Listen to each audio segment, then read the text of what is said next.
Brandon, Sir. I have updates.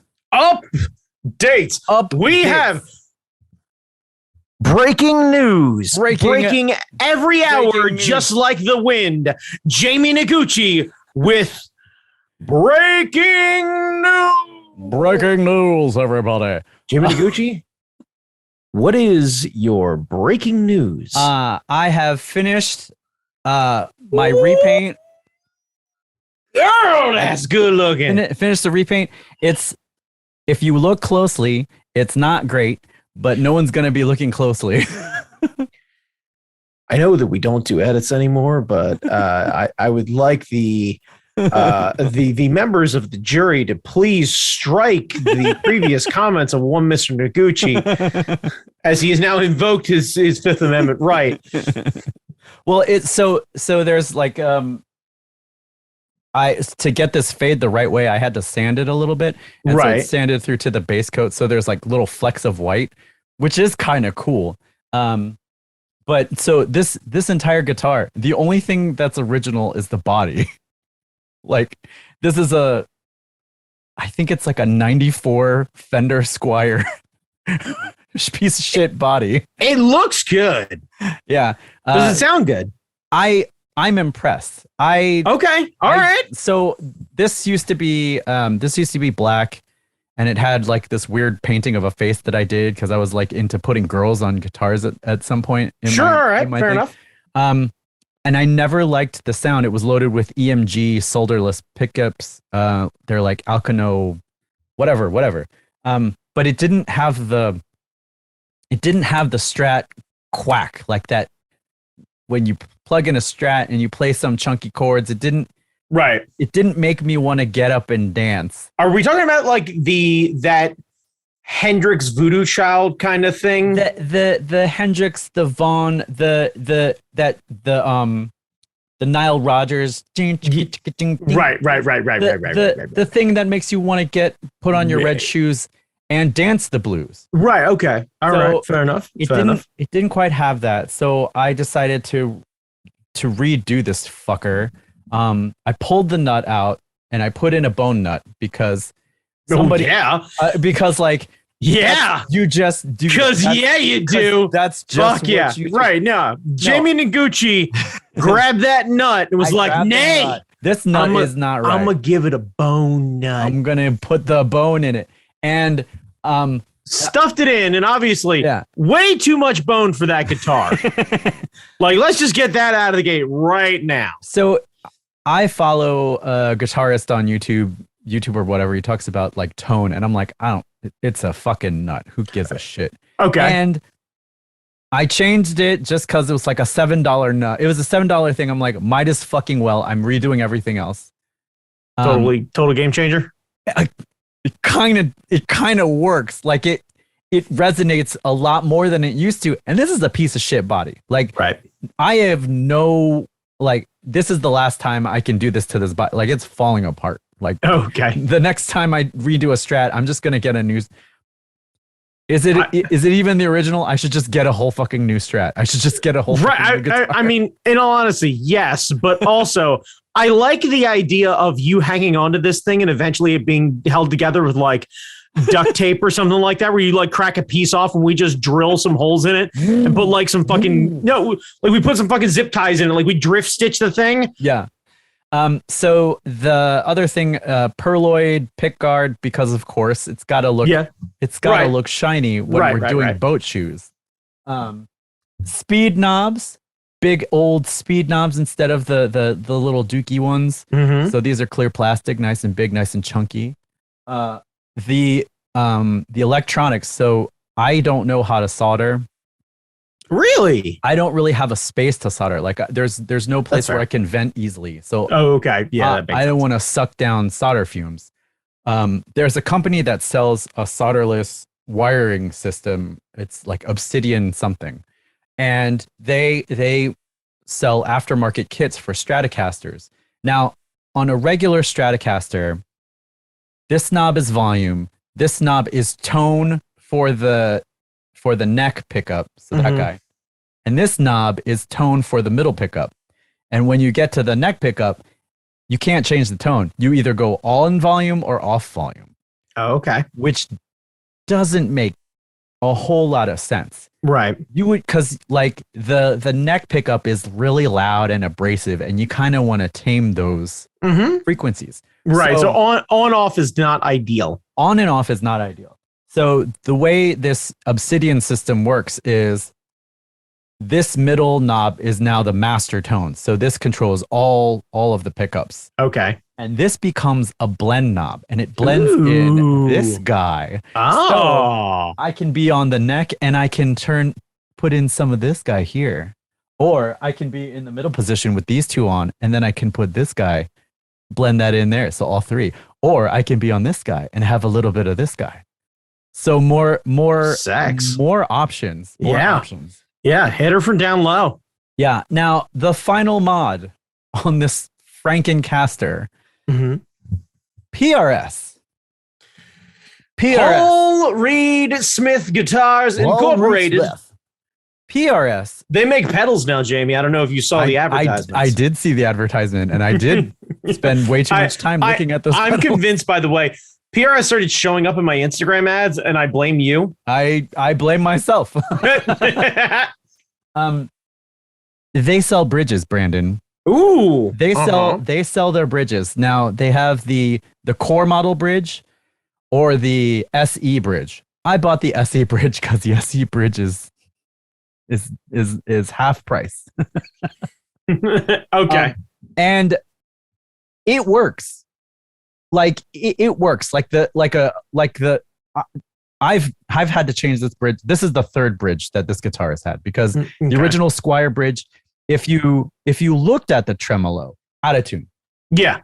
I've had that. I've taken it to Chuck Levin's Music and Arts Center, Wheaton. I've taken it there to get set up. If you look at it, out of tune. Yeah.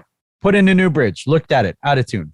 Honestly, bridge. Shit like that is why I won't run a guitar with a whammy. Like I won't bother, because it's like, no, I don't need to fucking retune the thing after every fucking song. Shit on it. Like, no, I'm good. Yeah. Installed this thing. Played it. Like butter. Played like it again. Butter. Whacked it again. Played like it again. Butter. Whacked it again. Like butter. Like butter. In tune. In tune. It stayed in tune like this fucking thing. I was impressed. I no longer want a Silver Sky, Brandon. I no longer want a Silver Sky. I am sad to say that, but I am no longer in the market for a Silver Sky Paul Reed Smith Stratocaster. I'm sorry. Shocking. I'm sorry, Paul. You made your aftermarket parts too good. If I can buy this bridge and put it on a Strat-like thing, I don't need the Silver Sky. Right, but not many people are going to go to your effort. Hence why the Silver Sky exists. Yeah, I mean, yeah. This was too much. Like I did too much. I did too much. But it's got a new paint job. It's got the strap blocks. It's good to go when we're out gigging. It's a thing I can use. Along with that, I finished my pedal board. It's over there. I'm not going to bring it out, but I've got everything that I want on it. There's one other pedal that I might pick up because I think I'm going to bring the fiddle with me, and I can make it sound like there's a full orchestra behind us. So like, it's too much. I've planned way too much, Brandon. Yeah, you have. One final bit before I stop. I started looking at charts and copying charts over and formatting things. So I've looked up charts for the first 5 songs, like your picks. Okay. Yeah. So I copied them over, edited them a little bit so that they fit on 2 pages. So that like when you have the pages on the music stand, you can just look at it and you don't have to flip during the show. So, yeah, things are moving ahead. I don't know if anyone else has been working on this, but I've been working on this. I literally, the part of the reason I was late is I was playing. So yes. I did not put the time signatures in the charts, but I figure that's up to you. We play whatever speed you're going. So. No, I mean, most of it will be perfectly fine. So I'm not worried about it. It's more just trying to understand some of the progression for some of them. So I've been breaking out some drum tabs and just trying to have an understand, trying to reprogram my brain, because it's like most of what I've been playing is like AC/DC and stuff like that. And this is similar-ish, but like, yeah, I am afraid of Peg is what I am, because I don't understand half of it. It doesn't make any sense to me, and then it makes sense to me, and then it really doesn't make any sense to me. So like, now understand. Yeah, we can fiddle with things. Like, I absolutely get that. It is one of those. I am going to try and understand and learn the songs as we all have heard them, to the best of my ability. So this way, at the very least, I can gump my way through most of it. Yeah. Because I figure if I am steady and not trying to overdo it with any fills or anything else like that, the least I can be is not in your way. And that's the goal, is like, I have no interest in being the show. I have an interest in holding the thing together and keeping it on pace. Well, you're gonna have to sing some parts, right? I'm going to have to try and do that too. Yeah, but I need to understand half of this stuff. Like, I can do some of the songs that I have been playing for some time. Like, I can do Love Shack and I can do all the Fred Ward parts. So like, as I'm playing it, you know, I bought me a Chrysler. It's as big as a whale, and I'm about to set sail as I am fucking playing. And I'm like, yeah, okay, nice. This I can do. Like Eagles, I can do all day long, and it's easy. Cool. Okay. Well, I've got charts for 8675, 309, Brown Eyed Girl, Brandy, Still the One, and Don't Do Me Like That. So yeah, those are charted. Yeah, charted. And I figured out the little fun fill on Don't Do Me Like That, because I fucking love that. Right, because it's like skunk, skunk, boom, boom. And I felt over the moon when I figured out the quick progression of that, and then managed to hit the like and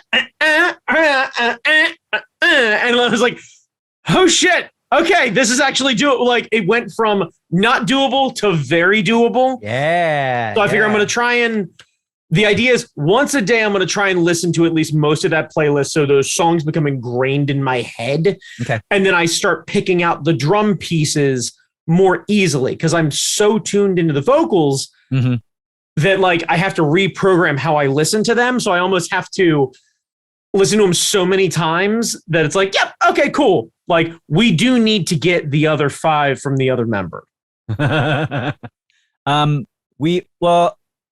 Do we, or do we start with these 10? I think we should probably pick another 5 then, at the very least, and then figure out which ones are working, because a lot of the ones that you picked have a horn section. Oh, but that's okay. We can. Okay. It is just one of those, like, I figure variety, that if we get down to like something we don't feel confident about, if we have 5 that we feel great about and 5 that we're like, and 5 that are like, oh boy, I think we'd feel a lot better. I feel like we should start with these, because 10 is a good one to start with. That's fair. Because then we can like concentrate on that. And if any of those feel right, then we can add more to that. But yeah, like horns are usually like accent notes or a hit or whatever. Right. And I have a pedal that can give me like keyboard sounds ish. Okay. So I can add. We can work it out. Or if I need to, like, we have the thing where like you flip to fiddle for one section and I gotcha. Flip to another. So like we can massage. I am also curious if this is a precursor to what we're going to be dealing with, and some of these may become acoustic, and I need to pick me up one of those cajon things, or cajon, or however the fuck you say it. Cajon. Right. Yeah. And maybe have a bit, because like you can pick up a nice one for like $150. Oh, cool. So like that might be a fun thing of like pick up, and you and I be able to at least have a little fun with, and get timing down and feel way more confident about, and what have you. Yeah. I also have a pedal that can emulate an acoustic guitar. So like I have it set to a OM, which is the Martin, the original OM style or whatever. It's a little bassy, but like it cuts, so it sounds nice. It sounds better than just like, I'm gonna stick a piezo on it and say tinky tinky tinky tinky tinky. Yeah. So but there's this rig is set up for flexibility. Nice. I don't have to lug an amp anywhere. I'm happy about that. Nice. I got a tube amp. It's heavy as fuck because it's a tube amp. Yeah. I don't need to lug it around. So guitar, pedal board, good to go. Plug into the PA. We're rocking and we're rolling. Right. So I'm excited. Nice. We haven't even played together. And I know. So excited. I know. I am prepared. If anything, I am starting my way and trying to stay the course. Nice. It's fun. It's always fun to play. Yes. Always fun to play. All right. Brandon. Sir. You went on vacation. I did. So before I ask about vacation, I would during a hurricane. During a hurricane. Can you? Oh wait, here. Let me stop this. Let's stop this.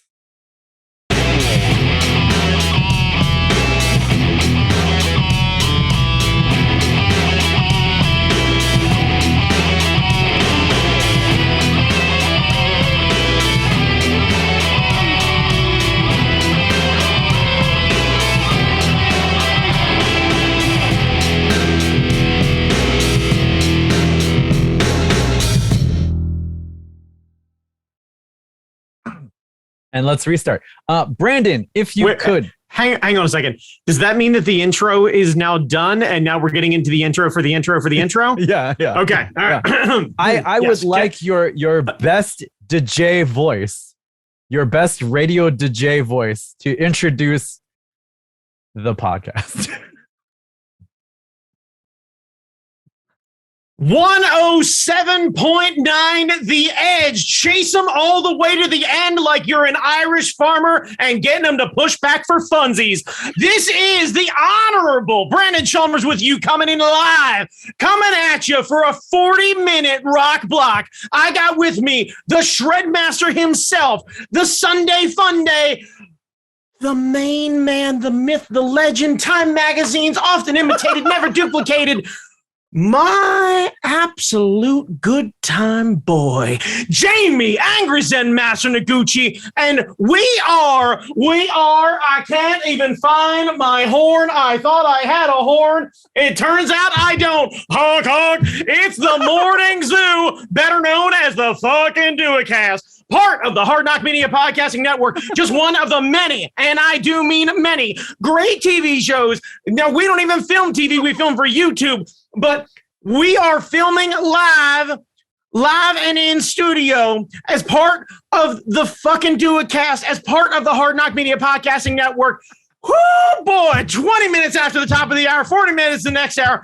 Jamie Noguchi, we are the fucking Do-It-Cast, part of the Hard Knock Media Podcasting Network. Now, Jamie, we have so much to get to in this hour. I can't even believe it. We got Spooge down at the Columbia Mall. If you run up, kick him in the nuts and say the phrase that pays, and that is, the boss Keith still keeps us on the air, and we don't know why.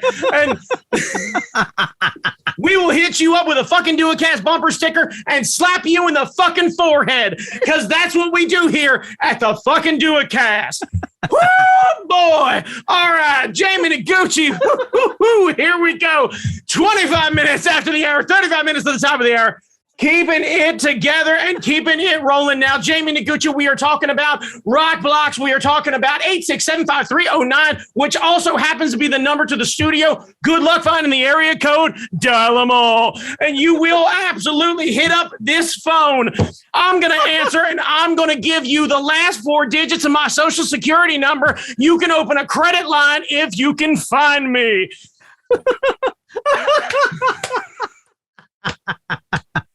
Fuck broadcast school. You don't need broadcast school. Fuck that shit.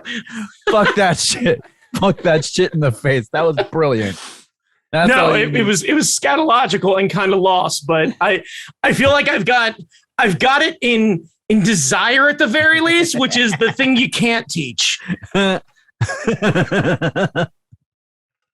Oh man. I used to love when like Don and Mike would do their like fake DJ bullshit. Oh yeah, the morning zoo shit and everything. Bill morning zoo. And like that radio, what do you call that even? Like the mush mouth thing.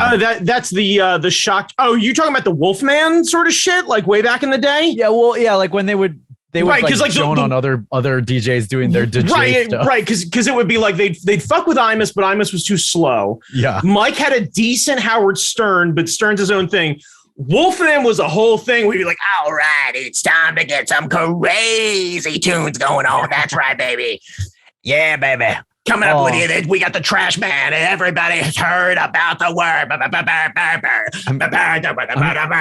And you would just fucking play right into the record, and then you come up like, halfway through the record, he'd come in, 40 minutes, and like, I am kind of glad that he didn't like make it to the podcast era because I have a feeling the Wolfman. Oh, the Wolfman? Oh yeah, no. I have a feeling never. No, I have a feeling I would not want to hear his opinions. Right. Well, this is certain things, and that's kind of the thing. Is like, this is why I think old radio and like, there's a difference in between your Howard Sterns and your Wolfmans. There's two very different skill sets. Like shilling records and keeping radio going and what have you, and doing like middays is such a different beast than being entertaining during mornings or even like afternoon drive time feels like the hardest gig because you have to keep things moving. You have to hit traffic like 9 times in the hour. And then you still have to be entertaining from time to time. Yeah. It just seems like a nightmare. And I don't know. I'm kind of glad like we don't have those DJs as like YouTube stars now and stuff. I mean, some of them have YouTube channels and stuff, but like, they fit better on the radio. Like their shtick just worked. Well, I mean, a lot of them, as the joke goes, have a face for radio. So like that makes a lot of sense. Yeah, they all have like the physicality for radio. Well, yeah, I mean, I get that. I think speaking of your Don and Mike's, your Mike O'Mara's Oscar Santana, which used to be part of Big O and Dukes, he keeps it tight. Yeah. But he's an anomaly versus everybody else. Yeah. I think, isn't Don Geronimo back in DC now? Like, isn't he on? I have no idea. Big 100 or something like Maybe, that? Probably. Who knows? To my understanding, I think he was in Florida for a while, but. Yeah. I don't know. Well, yeah. I enjoy the radio days. I don't necessarily miss them, but I'm glad I was there to witness them. I enjoy them for what they were, and I miss radio pre-2000. Mm-hmm. Like when it was the thing that you listened to, and we all agreed kind of on the we were all. It was in the same sense of like you had more variety than you had old school television where you had 3 to 5 networks and everybody kind of watched the same shit. But like if you were a rock fan, you were listening mostly, depending on where you lived, to 98 Rock. Yeah. Therefore, we all heard the same songs. We all got into the same shit all the time. Yeah. So like you could be somewhere and leave the radio on and everyone around you could relatively enjoy it. If you were into hip hop, you listen to 92Q. If you liked kind of softer shit, you listen to Mix 106.5. Like everybody could kind of look at who you're talking to and have an idea and be able to get an idea of what you're into. And like everything kind of, it felt easier to have social interactions because there was just less things that people were like. Now it's, a bazillion artists, and that's rad because everyone gets a chance to actually release their music, but like content is fucking everywhere and you never know what anyone is into. It's very hard to relate. Like try and ask a random coworker what podcasts they listen to. Ooh. Right.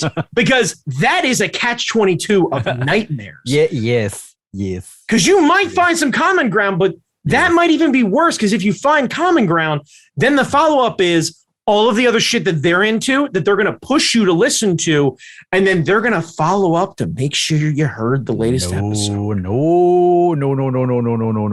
Right. No, that's why I like our show, because there's no continuity and it's just two people shooting the shit. Well, also, no one's going to tell anyone else about our show. Like, the numbers have proven that. So we're super safe. Yeah. Like, but that's kind of why I like listening to Don and Mike, because they had a plan, and like half of the time the show would go on the rails, and then the other half of the time things would go way bad. Yes. And it was all live and it was all on the air. Right. And there was no filter. Yes. Yeah. Listening to Mike get lost in a bit and really start exploring the space. Yeah. Like, my favorite was when, when Mike would get into a bit and he'd start doing an impression of something, and they would, like, Don would force him into commercial, and they'd come back from commercial and Don would hit the post, and Mike would immediately pick right back up on the bit like nothing fucking happened. And it's one of those, like, I swear to God, he either said nothing and sat silent during the commercial, or he broke character, starts joking around with him, and then fucks with him immediately, just pulls a downshift, pulls the e-brake, spins that fucking radio show all the way around. Yeah, I love that shit. That shit is my favorite. Yeah. And they were on the air for fucking ever. Yeah. I commend them. The only thing that they did, that they still do now on Mike's show that I can't listen to, are listener calls. It is not a variable I enjoy. Yeah. Because I don't find the average person funny, and I definitely don't find the average radio nerd funny. No. And when the average radio nerd, who also happens to be the average person, tries to show off on a live mic, it is rarely amusing. It's not good. It's not good. All right, Brandon. Sir. You went on a vacation. I did a vacation of sorts. Yes. A vacation, a celebration of the 1 year of the new administration. Yes. We are celebrating the first year of the new administration. Congratulations. Thank you. We passed healthcare, and we're feeling good about the rest of the term. Yes, we are the ones. God damn it.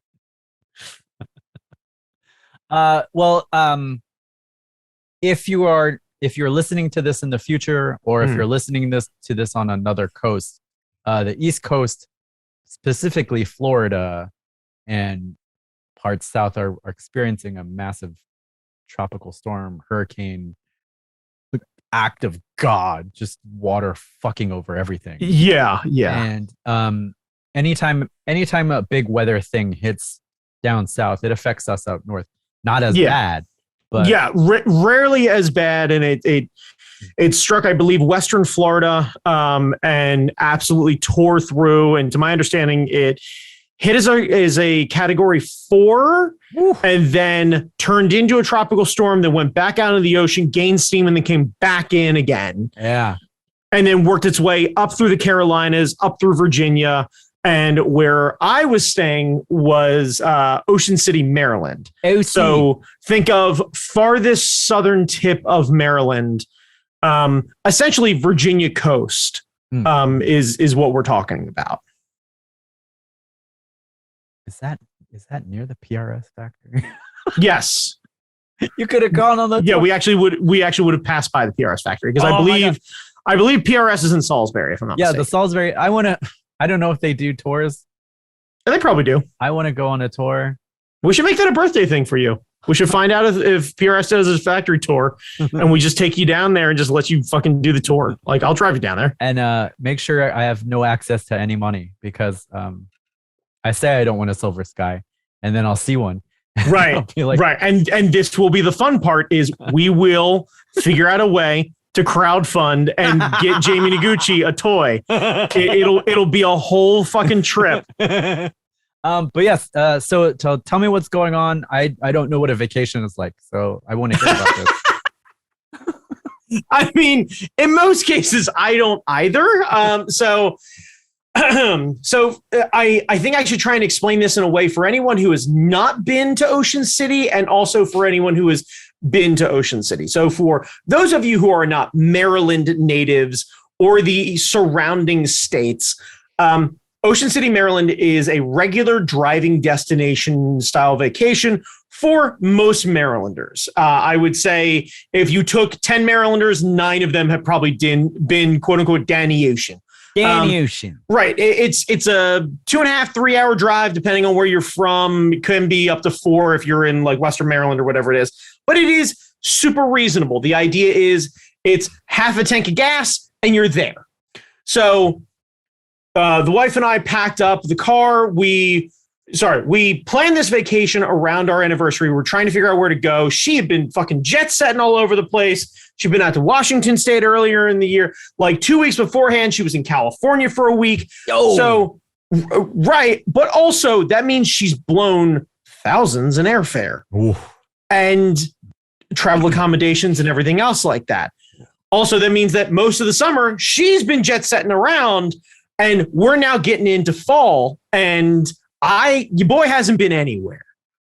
So Ocean City's my happy place. It's where I want to, if I manage to retire, this is where I'd like to be. One of those, like, get a place somewhere close to the beach where I can be 20 minutes from the ocean at any given time, completely flat ground. So this way I can exercise easier. Like, it's just kind of okay, this is going to make me happy. I like being down there. I feel good when I'm down there.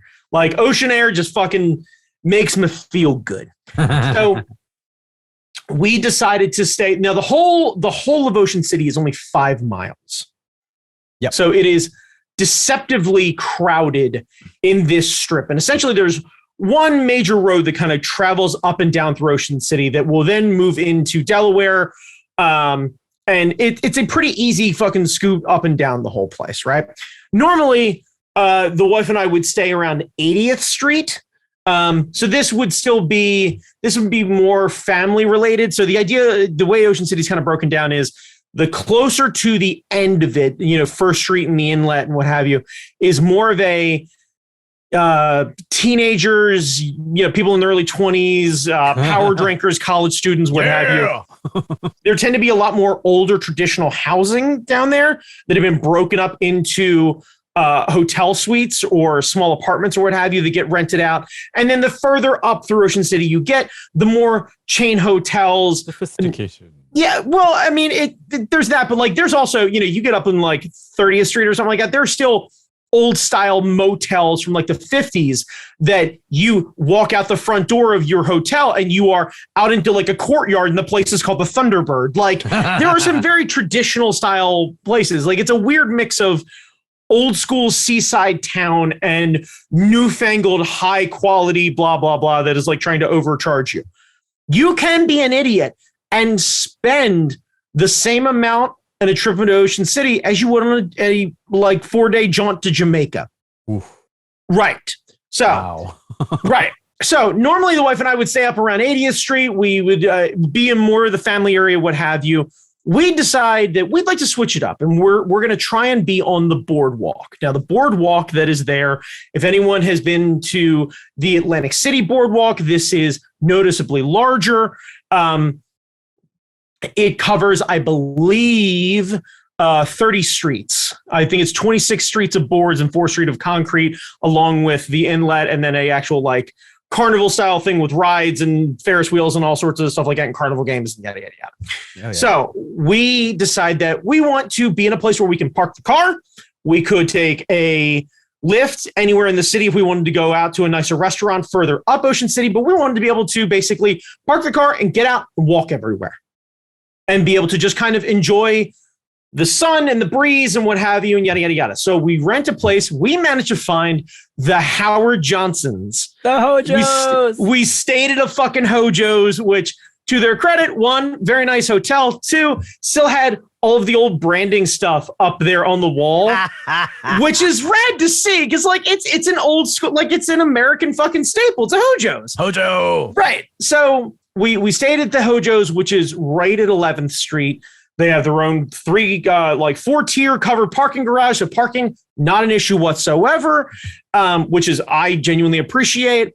Hotel rooms were nice. We managed to get one of the side rooms where we were able to step out onto the balcony, see all the way north Ocean City, look out to the right and be able to see the ocean in all of its glory and be able to look left and be able to see the bay. And we're on the 7th floor with the top of the hotel. We've got a great view. So this is rad. This is great. Now, here's the problem. We booked this 2-3 months ago. There wasn't a hurricane 2 or 3 months ago. Yeah. It got closer and it got closer. And I wasn't sure what to do because, I didn't want to change my vacation. And we've had so many times where a hurricane has been projected to come in. It swings in. It hits the southern coast of Florida. It does some damage, but it's really not that bad. It ends up losing a lot of steam, and then it fucking curves way out and ends up in the middle of the Atlantic, and then it dies. Yeah. So there was part of it was like, okay, well, I think we ride it out. And we ended up kind of riding it so long to the point where we would debate canceling, but we've already hit the threshold of we're in the you're going to pay a penalty to cancel, and then we're going to end up sitting home all weekend in the rain at the house. And it was like, fuck this. I'd rather sit in the rain somewhere else. So we drive down there Thursday. I get fucking baller barbecue at my favorite fucking barbecue place, Smokers in Western Ocean City. Dude, that fucking sandwich is called the Big Bad Wolf, and it was goddamn pornographic. 10-inch thick as fuck smoked sausage, homemade baked roll that they do in-house, house-made pulled pork, the slow smoker bacon, and then a house-made nacho cheese sauce poured atop it. Yeah. And your boy got the homemade baked beans, and it was goddamn great. That's how I started it. It was I set the GPS, and it was we're driving directly to barbecue. I'm not even going into fucking Ocean City. We were going straight to fucking barbecue. I hit this place every year other than 2020 for the pandemic. I have been at Smokers since 2010, I think. Oh my gosh. It's my favorite barbecue place. It's a fucking shack looking place that has a screened-in porch on the fucking side of it. They refuse to do anything else, and they shouldn't. It's a simple place. They do great food. When it's available, best catfish po' boy I've ever had. Ooh.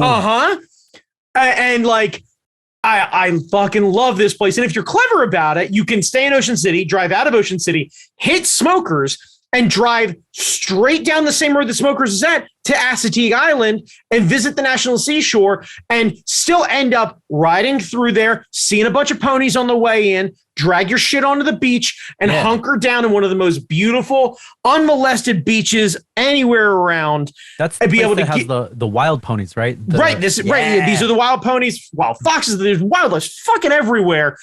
And be able to be super comfortable in a quiet place with nobody else fucking bothering you. The wind going, the dogs are loud, and you could just have a great fucking day. And your food's still hot. And you can have yourself a little beverage if you're clever about it. Seems like you can just fucking just scoot your boot down into the sand and just be a happy camper. And then when you're done, you can read a little book, take a little nappy poo, get yourself up, throw your shit in the car, go back up to the beach, go walk down. Because, by the way, this is an unmolested beach that isn't combed this way. So you get to find horseshoe crabs and all sorts of fucking seashells and all sorts of cool shit. Yes, right. Now, it seems like you should spend the entire week there because I'm sure their menu is very extensive and you have to eat everything. The Smokers has great fried chicken, the hush puppies. Holy fuck. And anyway, so, but because we knew the weather was coming, we decided to hit Smokers, bit of outlet shopping as we waited to go in to check into our hotel. Went and kind of drove up and down the place, managed to get settled into the hotel, wandered about a little bit, hit the restaurant that was right at the base of the hotel called the Brass Balls Saloon. God damn it. Yeah, God damn I know. You, Hojos. I know. God damn you, Hojos. In all fairness, the Brass Balls has been there before it was a Hojos. So That was probably part of the agreement to the Hojos could move in, but the brass balls have to stay. Right. The brass balls have to stay. Right. Yes. You may have the Hojos, but ours has brass balls. Ours like it's brass balls. Right. Yeah. God damn it. Our Hojo is the Glengarry Glen Ross of Hojos. Does your Hojos have brass balls? Right. Do you know what these are? Do you know what these are? They're brass balls. Exactly. Wait, how did you know the brass balls? The giant fucking sign out front that says the brass balls. Did you happen to turn on the TV as you checked in to see if diners, drive-ins, and dives was like? Oh, it was. Oh, it totally was. The new staple now is, because we don't have cable, is ridiculousness is always fucking on. And then toward the evening, before we went out to go to dinner, Triple D was on, which got me excited, because also we hit Triple D and immediately, and this is going to be fun for you and I, Guy was in Baltimore.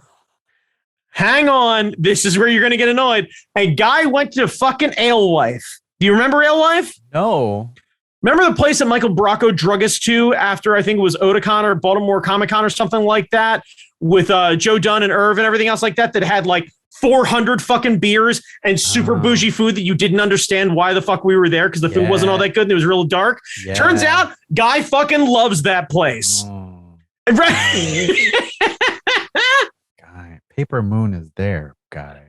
Yeah, but with creepy babies on the wall. Now, I did learn apparently they must have, this must have been after the last time we went, because they apparently do like duck fat fries with homemade mac and cheese done with slow cooked pork belly. Yo, bitch, where was that when we were there? That's what I'm saying, man. Like, because like I saw it, I was like, God damn, we were wrong. Yeah, like I guess if you drink, that's fine, but if you don't, the food better bring it, and the food did not bring anything.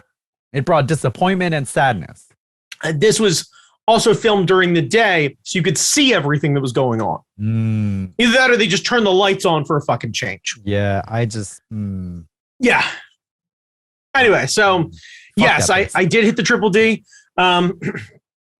So got through, managed to have quite a few beverages, as they had souvenir, like little kitty fucking cups or whatever it is that said the brass balls on it, which I had to fucking get, because, you know, once you get the souvenir cup, by the way, Jamie, refills are discounted. So, right. Yeah. So your boy managed to take down quite a few of our frozen beverages, a mix of a strawberry daiquiri and a pina colada.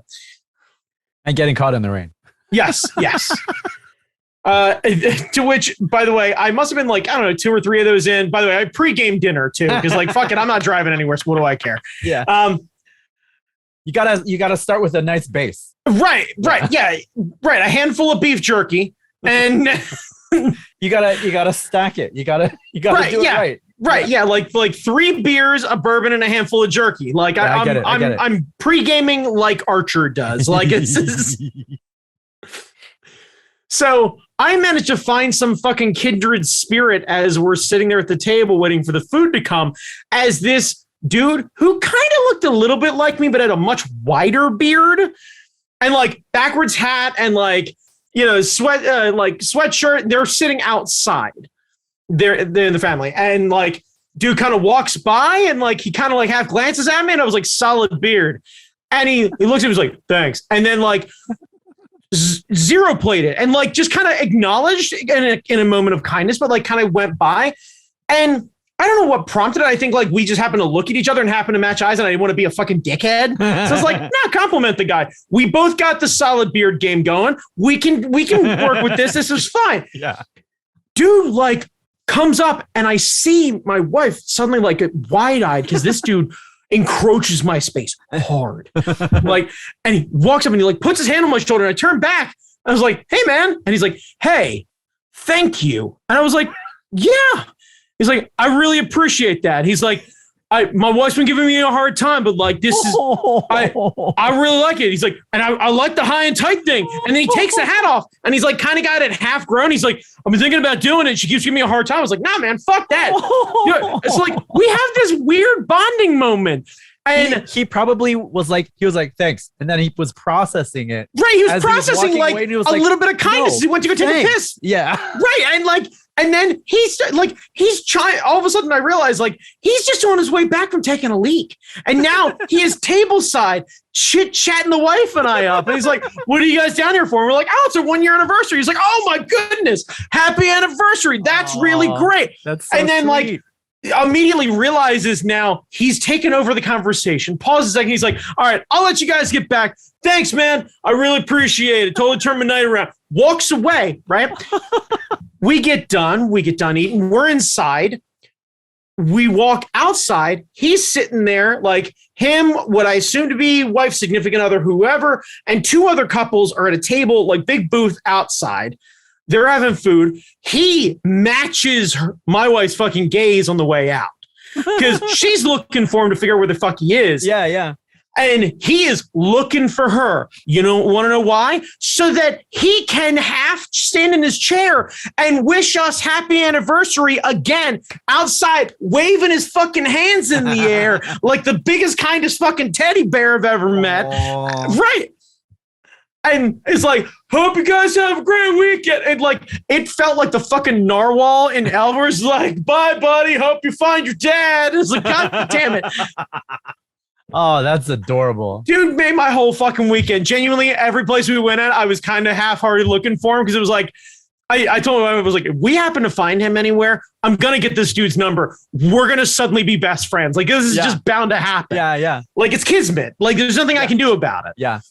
So that was Thursday. Sounds like a good start. A good start. We go to bed, nice and buzzed. Everything's having a good night. We fall asleep to the dulcet sounds of Rob Dyrdek and ridiculousness. Like, everything's good, right? Wake up Friday morning. Now, we had a plan that Friday was going to be, initially, when we went down, it was going to be Thursday was going to be nice, where we were only going to get a half day. Friday was supposed to be nice up until the evening. So we were supposed to get until like 4:30, 5 o'clock, that it was going to be partly sunny and a little windy. And then the storm was going to come fucking ominously rolling in across the sky. We were going to get to watch the whole thing happen. We were thinking about getting carry out and like just keeping it simple. We had this theory that the last couple of times we've been down, we go mini golfing. We get a little competitive about mini golfing. Up until this point, I whip that ass every year. Now,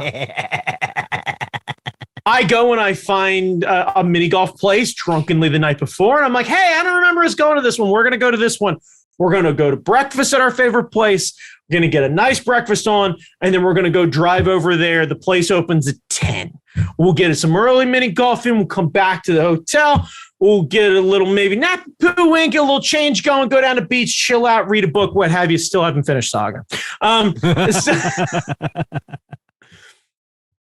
So we get up in the morning, and now the rain forecast has changed to 9 a.m. Ooh. So we get up, we go to our favorite breakfast place. This is Bad Monkey in West Ocean City, just outside the city. They have their own scratch-made bakery there, which means that your boy gets sausage gravy with some homemade scratch-ass biscuits, and they are fucking good. And they do their own in-house bacon hot sauce. So I managed, the day before, Jamie, I had more than one kind of pork on a sandwich. Day 2, I start my day strong. Oh, yeah, baby. Because I piled bacon hot sauce on top of sausage gravy and made sure to absolutely destroy this meal as the storm rolls in and what have you. This is when I find out that my loving bride doesn't have a goddamned raincoat. We went outlet shopping the day before. We were at the Old Navy. No poncho, I brought a poncho. She does not like ponchos, which I get. Yeah, but it keeps. I don't like dressing like a Hershey Kiss either. Nobody likes it. Right. But she is now convinced that hey, we can just pop over. We're across from the outlets. We can just pop over. Good. Now this becomes a shopping trip. Mm-hmm. On the plus side, I end up winning because I found the most neon fucking rain jacket you've ever seen. If anyone likes to check my Instagram at that guy Chalmers, you can see the bright fucking neon ass jacket that I ended up getting and wearing the rest of the weekend because, of course, it rained all goddamn weekend. We did go mini golfing, by the way. Went and hit the Jungle Cruise one or the zoo one or whatever the fuck it's called or whatever it is. That's bright. With all of the cursed animals. Yeah. And then the wife and I tied, which was nice. We then proceeded to go and leave there after mini golf, went to a place called Alley Oops, which if you've been to a Dave & Buster's, is very similar, except instead of having like axe throwing or anything else like that, this has duck pin bowling. That's a win. Which is a win, That's right? a win. That's a win. That's a win. Right. So does it have DDR? Pump it up. It does not have DDR. That's a lose. No dance related. That's a lose. Multiple bars. So I think this might be a liability thing because they don't even require you to have real shoes when you go. I duck pinned in flip flops. As we were meant to do. Right. Yes. As God and the Maryland government intended. As Merlin meant us to do. Right. Yeah. Melee. Lord Baltimore stated. Lord Baltimore. And I quote. Sir Etiquette of City. Right. So did that. Finally figured out my technique. So to which I'll use later in the weekend. Went back, had a nice dinner. It was nice. Like we had our first like real nice dinner. We go to a place called Rope Walk that we really enjoy. My lady got herself the filet. So she went bougie for our. Yeah. That was like our like anniversary dinner. It was like we go to a nice place. Jamie Gucci, I found another version of the same drink, only this time color changing fucking cups. Yo. Yup. Yeah. Yeah, all the fucking excitement of a goddamn 9-year-old sleepover where you get the color changing cups and we all got individual pan pizzas and shit. Yup, only it's filled with fucking alcohol the way God intended. I got 4 souvenir cups. Oh.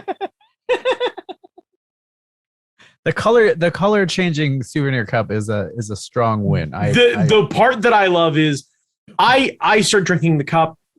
Wife doesn't notice. She gets an Orange Crush. Hers comes in a regular cup. We start killing the thing. I order another one. He brings a new cup out. I start to down the second one. She immediately, wait, the fucking cup changes colors? I'm like, yeah, where the fuck have you been for the last fucking 20 minutes?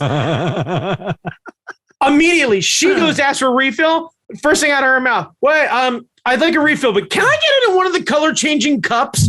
Immediately the waiter, yes, you can get it in a color changing cup. Like an angry fucking babysitter. Like, yes, for fuck's sake, you can get it in a color changing cup. This is fine. Right. So, yes. God, right. Yeah. Okay, fine. So we have a wonderful evening. We end up, taking a lift back. Everything's good. Like, have ourselves a wonderful time. Everything's great. We then go out with we're down there. It's Saturday. Once again, hit up fucking Bad Monkey. This time I get the cream chip beef with their house-made toast. Super fucking good. Yeah, I'm working my way around the gravy train, if you will. So this is when we get notification that, oh, that's right. We have friends, and one of them happens to have their parents retired in Bethany. John and Colleen happen to be down there. We get a chance to fucking tag team back again and go out night 2, back to the same place. We have dinner again, another nice dinner, another bit of changing cups. By the way, I figured out the perfect drink, which is the blue raspberry layered then with the strawberry daiquiri, layered then with the pina colada, then with a rocket pop stuck inside with the fucking red, white, and blue sprinkles on the outside. A rocket pop? Yeah, the red, white, and blue popsicle. Like a rocket pop. Yeah, a rocket pop. Like a fucking good humor truck gonna run you over if you don't pay attention. Rocket pop. Spiked in the frozen beverage. I might need to start drinking because I don't get no rocket pops in my Coca-Cola. You fucking should though. I think by the time I got finished, By the way, I think that was like drink 6 for me before we even left that place. I was insisting that all beverages need to be delivered via popsicle because, this is the way to do it. Yeah, right. Why are we not doing that? I have no fucking idea. So I end up like millennium. It's the new millennium. We need to have rocket pop. We are Jesus Christ. We are 23 years into the millennium, and we have not fucking streamlined popsicle delivery related frozen alcoholic beverages, and I'm fucking mad at everybody. Everyone. They're there. What are we doing as a society? I have no idea. It's honestly, it's one of the few times I've been proud of the red, white, and blue. I know that much. Like that's for fucking sure. Like, because my beverage, by the way, around the rim, frosted with or like rimmed with the red, white, and blue like cupcake sprinkles. Yeah, so I get the red, white, and blue beverage layered with the rocket pop inside red, white, and blue with the red, white, and blue sprinkles. I genuinely almost stood up and read aloud the national anthem when my drink got there. Like I got welled up with the American pride that we used to have. You know, like when Obama was president. Like way the fuck back. I'm writing the title of this episode. All drinks must be delivered with a rocket pop. And people will be like, why is this titled this way? Right. You'll just have to listen. Exactly. Well, that's the secret. We give them a little teaser in the title, and then they just come on in. Come on a journey. So we're hanging out with John and Colleen. They're like, what do you want to do now? I'm like, well, we could always go to Alley Oops and we could do a little bowling. This is when I find out your boy John's got himself his own bowling ball. He used to be on a bowling team.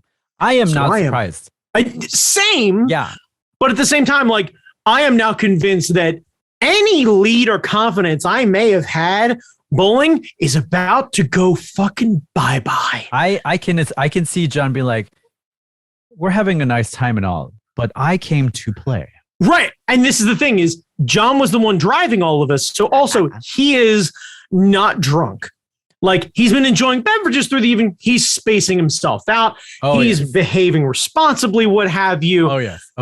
Colleen is drinking. I'm drinking. The wife is very much drinking. Like I haven't seen her that drunk in some time. She woke up the next morning so fucking hungover. She woke up and was like, I need water. And do you have ibuprofen? And please don't say anything too loud. And it's like, whoa, good morning. Right. It's like, rip the blinds open, turn all the lights on. I don't know what you're talking about. Right. Fucking amateur hour over here. Get yourself up. Come on. Don't turn the shower on. I'll throw you in. So we get there. We have ourselves a good old time. Come to find out, John is good, but the translation from big ball to duck pin, not quite as strong. Your boy manages his best duck pin game maybe ever of a 163. Nice. Yeah. Turns out I need to be drinking when I duck pin bowl. Because the best I got earlier in the day was a 115. That's amazing. Brandon, in college, this has nothing to do with anything except bowling. In college, the student union had a bowling alley in the basement, and like a full fucking bowling alley. All right. Excuse me. Go on. One day, a friend of mine was having a bad day, so I said, "Let's go bowl." Oh, okay. Right on. Yeah. We go down there. I'm not paying attention. I bowled a 200, man. Shit. I've never done it since. I don't have proof because I didn't keep the sheet, but I bowled a 200, man. I don't know how it happened, but I bowled a 200. I have never gotten close to that. Hang on. Since. So you took a friend who wasn't feeling well down to a readily available but not big fun, blasting fucking party rock bowling alley and proceeded to kick their ass up and down the fucking lane Yeah. You're the best kind of friend. They should have brought it. I'm sorry. I don't know how to bowl. I don't know. It was dumb fucking bullshit. You know how to bowl. Not since. No. What you don't know how to do is be humble and slow the fuck down. That's it. All of my bowling points were used up that day. All right, continue. I'm sorry. You're fine. So we get done, and I decided that we got friends here. Fuck it, whatever. So I put way too much money on the card to just do all the swiping because I'm trying to be daddy fucking Warbucks around here. Because John's driving us, I'm like, fuck it, game's on me. Fuck it, who cares? We're going to get to the end of Time Cop. Whatever that. Right, exactly. Right. Yeah. So that's what it is. This is when I'm aware that, or I become aware. I knew my wife was super into skee ball. I was not aware Colleen was also super into skee ball. So watching the two of them compete, super great. They had this fucking beer pong game where you've got the it's like a pony style table, right? So you're the distance of the table, but the table is like an LED screen. There's a backdrop of all of the cups that you sunk and everything else like that. There's the assortment of cups. When you sink one in, the cup suddenly the light turns off that's inside the cup, right?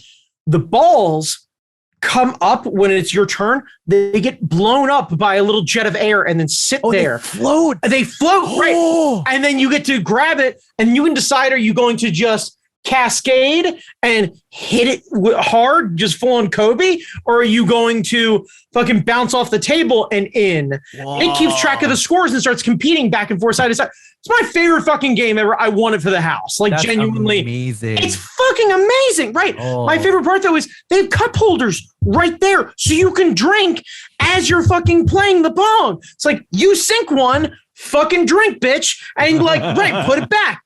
So that was super fun. This is where I learned that John is a unique character because he gets a little obsessive over this weird, almost shuffleboard game, but it's Jurassic World themed. Okay. Where it's lights are there and it goes from 10 in 10s up to 50 and then back down to 10 again. So it's a game of skill of trying to push it, but not push it too far.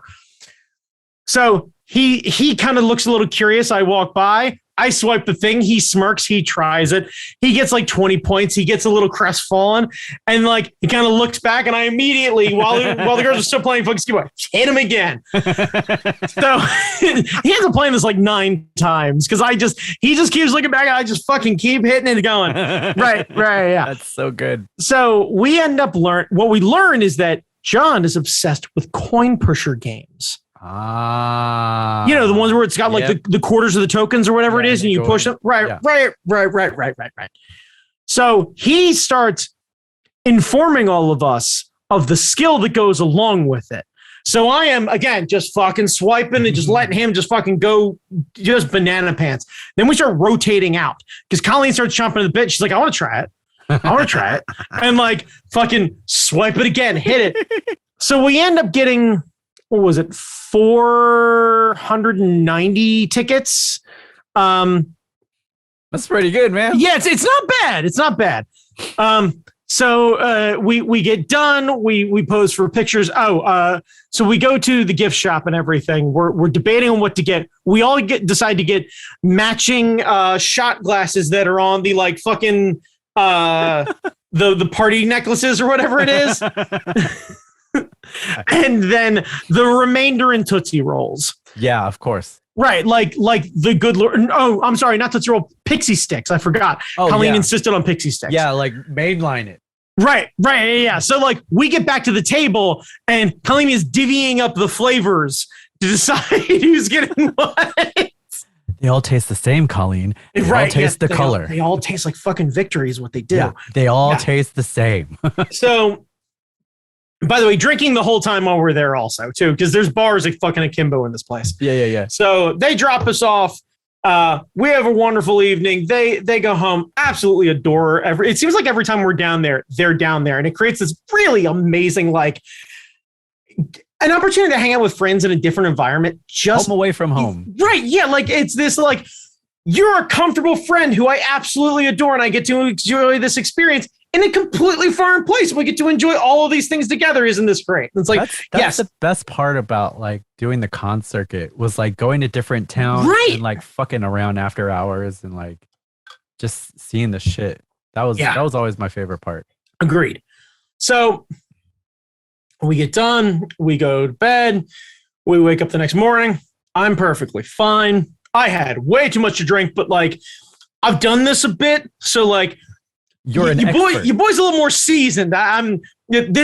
If I were a baseball glove, I'd be well worn in. Let's put it this way. Like you're professional now. Yeah, you boys got a pickled liver, is what I'm saying. Anyway, so I'm genuinely thinking about getting a Vlasic tattoo on the side where my liver is, just to see if I can get a little corporate sponsorship. When the inevitable breakdown happens, I need somebody else to fucking cover the bill. It's got crunch. Right, yeah. My liver, the one with the crunch. So we get up the next morning. We decide she had delusions of grandeur of like, we're going to go play mini golf again. I'm going to kick your ass. Yeah. And I'm like, okay, no problem. We're going to go here for breakfast. I immediately I start seeing the writing on the wall and was like, why don't we get breakfast at the place right at the base of the hotel? And she's like, that sounds fine. We can do that if you want. By the way, total fucking mistake. The dinner, great. Breakfast, maybe worst I've ever had. Oh, I left half a plate. Yeah. No. Yeah. You would expect that a place in a hotel would at least do like breakfast is kind of like a hotel thing. Well, this is the thing is like one side of the menu is all like dinner shit and booze and everything else like that. And the other side is a full-on breakfast menu. And on the fucking placemats with all the drinks is literally a whole thing about crushes and how, alcohol service starts at 9 a.m. So like, yeah, they're not fucking around. So I was under the impression like, okay, cool. Like breakfast will be perfectly fine. Like a hash brown, literally I got, corned beef hash. I forget what the fuck it was called, but it was basically like home fries topped with scrambled eggs, sausage gravy, cheese, sausage, and bacon. Yeah. And it was the KFC famous bowl of breakfast. And it was like, okay, pile it high. I'll dig through it. It'll be good. I'll hit it with some hot sauce. Everything will be great. It'll soak up everything else. She can go get some fucking like M&M's pancakes or whatever, like the comfort food that will make her feel a little better of like, hey, let's get some fucking starch in your system and maybe a little bit of candy to make you feel better. She's like, yeah, I don't like any of this. And it was fucking awful. Boo. It was fucking awful. Coffee was bad. Food was bad. Yeah. No real proper fucking hot sauce. I got offered a Thai chili hot sauce. Well, because it was just fucking sugar. It was fucking like, it was chili jelly. Then that's not a Thai chili sauce. No shit. But I'm not surprised that a place called the Brass Balls doesn't understand fucking Asian food, Jamie. Yeah. How do you fuck that up? You've been to Ocean City. No, but like the breakfast stuff. Like, I don't know. I don't know. I would not get Asian food. I would argue that part of my issue may have been that I had the sausage gravy and the cream chip beef at my favorite breakfast place. So I had a bar for flavor. I see. Because like both of those, you can taste spices in their fucking gravy, not just pepper. It like you get little fleckles, like the sausage at the place, rosemary, sage in it. Like you can taste it. It's fragrant on top of a scratch made gravy. And then you get a proper biscuit. And the home fries have little bits of onion in it and have all sorts of, other spices in them. And they're all fucking flavor prop. Like they know what the fuck they're doing. Mm-hmm. I think what I got here was lazy white guy breakfast. And I had gotten used to dumb fucking man bun breakfast. Yeah. And say what you will about the hipsters, they know how to fucking eat. Like, especially when they don't care about your health. Yeah. Holy fuck. Oh, yeah. Yeah. That's everything's a turducken. And it's fucking amazing. That's sad because it sounds like you had such a great night. So you want to wake up and you don't need like a rock star breakfast, but you want something that's good. I wanted something solid. And I figured like if the eggs kind of sucked, if everything is atop one another, sausage gravy will help offset everything. Cheese will help offset. Like that was kind of my thought. It was like, no problem. I'd end up mixing these together anyway as things go on. Ain't no thing. Let's just do this. And yeah, no.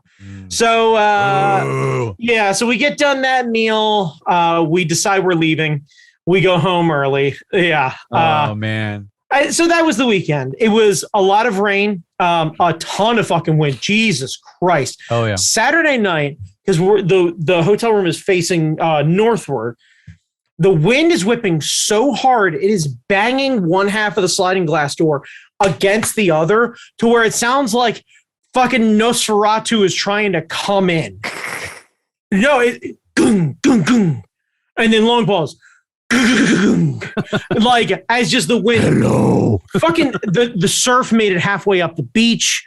Like, yeah, it was fucking gnarly. Like, yeah. That's no good. Yeah. I will say for a good part of Saturday, the rain completely stopped. The wind definitely died down. We got a chance to actually like walk the boardwalk proper on Saturday. So I did get a chance to like do a little bit of exploring, which was nice. Oh, that's so good. Yeah. So I always feel more refreshed when I get done an Ocean City trip, no matter what, because a day at the beach is always better than a day in the office. I don't care, even during a fucking hurricane. So like I'm feeling pretty okay. I know we're going to need another one pretty soon because like that didn't quite scratch the itch, but I at least feel a little more refreshed, a little less burnt out. That's good. That's good. Like that's kind of the idea of the vacation because I was fucking crispy before I left. Well, that sounds awesome. Yeah, man, it was good. It was absolutely good. Ocean City is always a good trip for me, kind of fucking no matter what. So yeah. The only thing that I will take away from this that I think everyone else needs to take away from this is if you have the opportunity to go somewhere with someone who loves a place, go with them and see it through their eyes. Don't micromanage it, what have you. Hit all the fucking things. And then as you're going, if they're comfortable with you, they will ask you, hey, where did you like to go? What are you kind of into? Because you may be like, hey, I'd really love, I was just thinking Peruvian chicken, but Ocean City really doesn't have any good food. But like, there's a couple, like there's apparently a really great fucking poke bowl place that's getting rated super well. We didn't get a chance to try it this time because it was way too goddamn windy and wet, but like, yeah. Say what you will about Yelp, but it had like 4,000 reviews and it was still with 4.7 stars. If that's you're impressive. Making that many fucking tourists happy, it must be pretty fucking good. That's impressive. So, yeah, I think that's kind of my takeaway is if someone you care about goes, hey, I love this place. I'd love for you to go with me. Go. So what you're saying is when we get the band up and running, we should try we should try to book shows on the OC. Hell yeah. I already got the contacts and everything else. Like, we can totally do it. Like, it'll be great. Nice. Yes. That would be stupid fun. Yep. That would be a goal. So, yeah. But yeah, so that was my weekend. You boys still recovering. He's awesome. Getting back in the swing of things. So we'll see if I'm grumpy as fucking miserable by next week. Chances are yes. Oh, damn. Oh, no. I know. No, but there's music. There's music in the air. So give me the night. I don't remember the other lyrics. That's fine. Give me the night. Give me the night. Brandon Chalmers, sir. Where can people find you when you're not at the OC down the ocean? Even when I'm down the ocean, you can find me on Instagram at that guy Chalmers, Janie's and Gucci. Where can people find Time Magazine's own you? Wherever finer podcasts are sold. That's exactly where we got this one at. Also on Instagram and Jamie Noguchi and Twitter, Angry Zen Master, because unlike people who are good at things, I never bothered figuring out my marketing. So it's different everywhere. It's great. It's great. Speaking of which, I'd like to wish you a very happy and successful Toku-tember. Hopefully it was good. I got through some of them. So it was once again a Toku-tember. It was fun. I don't know how to get more people involved, but I don't really do much advertising. So. I think it's involvement and engagement. Yeah. I assume it has to be like you share other people, they share you, what have you. Like, I think maybe next year we try and actively do a thing where like either you give me access to yours, so this way it's more than one person logging in and liking and sharing things to stories and what have you. Yeah, I am bad at stories. I don't know how to do that shit. So I think you do. It just requires a lot of effort that you don't want to put in because it's just a lot of fucking effort that feels silly. Maybe that's it. Yeah, I know that's it. Like social media is not hard. It's just a fucking slog, and it feels weird making turning being popular into work. Yeah, it's not good. No, it's not. But I get it. You want to get the thing out there. Maybe we just need to get a little serious about it. But yeah. All right. Well, I guess we'll see you next week. Be safe out there. I think the weather's still fucky, so everyone be safe. Everyone's be excellent to each other, and this has been once again the Fuckins Do It cast, parts of the Hard Knock Media's podcast networks.